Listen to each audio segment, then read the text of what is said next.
Good evening, everybody. This is Sweat, and you're watching a little bit of MTAR-21 gameplay once again on that map Scrap Metal. And once again, I am patrolling the hell out of C and A for the majority of this game, but I actually see what B flag looks like finally. So there's something to look forward to if you're used to this gameplay, and I hope you guys enjoy. But as you can probably see from the title, today I want to talk about what is the best DLC that we've received in Battlefield 3 thus far. And I can finally talk about this because Close Quarters is finally available for all platforms, Xbox Live and PC now, even if you're not a premium member. So everybody now has an opportunity to download Close Quarters, and I assume if you haven't been a premium member that you would have done so and taken advantage of that already. So now we can finally talk about it, guys, and I want to know, what do you think is the better DLC? Do you think Back to Karkand is the better DLC so far, or do you think Close Quarters? Because I know they're clearly two very different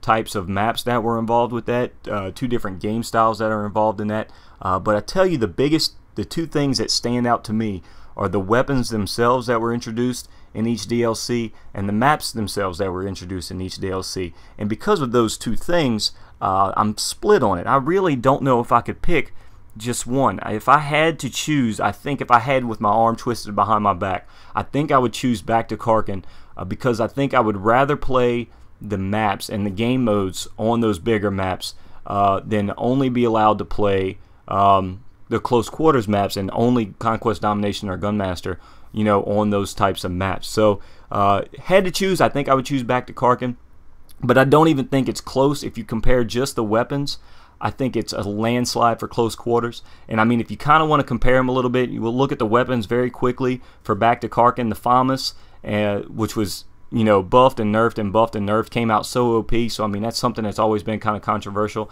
The L85A2, the G53, the QBZ, the QBB, the QBU, those are all weapons that I haven't used very much, and to be honest with you, I don't see used very much. They may be pretty good weapons.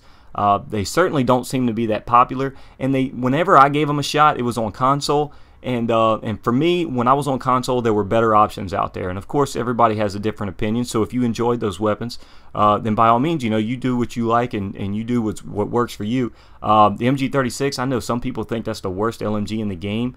The L96 was, people anticipated that, but it was kind of buggy with the iron sights. The PP19 is a good weapon. I think a lot of people enjoy that weapon, but the damage is terribly low on that. And of course, the MK3A1, that semi-automatic shotgun, or fully automatic shotgun rather, that thing came out when the USAS-12 was just raping people. You know, when that thing and the frag rounds were such an epidemic in this game, and if you tried to combat it with the MK3A1, it just wasn't going to happen. You know, they weren't even in the same ballpark. So I think that everybody kind of got a sour taste in their mouth, and now it's continued with the Gunmaster giving that thing frag rounds again.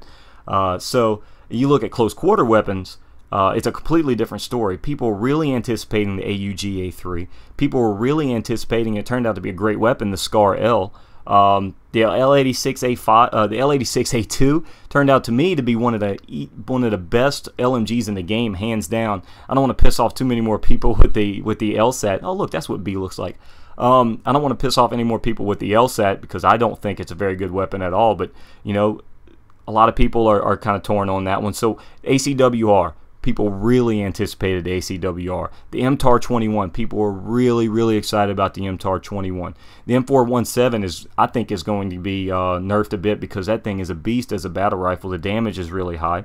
JNG-90, the jury's still kind of out. It's exciting to have a new bolt action.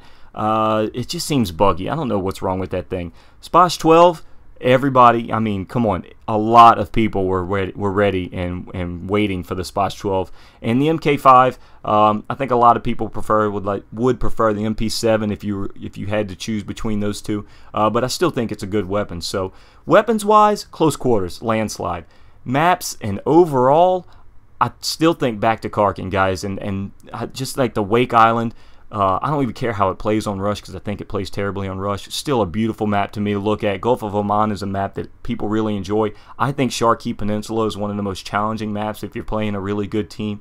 So I'm going to have to choose Back to Karkand if I had somebody like ripping the arm out of my back of my socket or whatever. So what do you guys pick? What do you guys choose, and maybe why? You know, how far off base do you think I am? But if you missed some of the videos, guys, a Marine Corps story there on the left. Been a long time since I've done one of my Marine Corps stories on my channel, so I hope you guys enjoy that.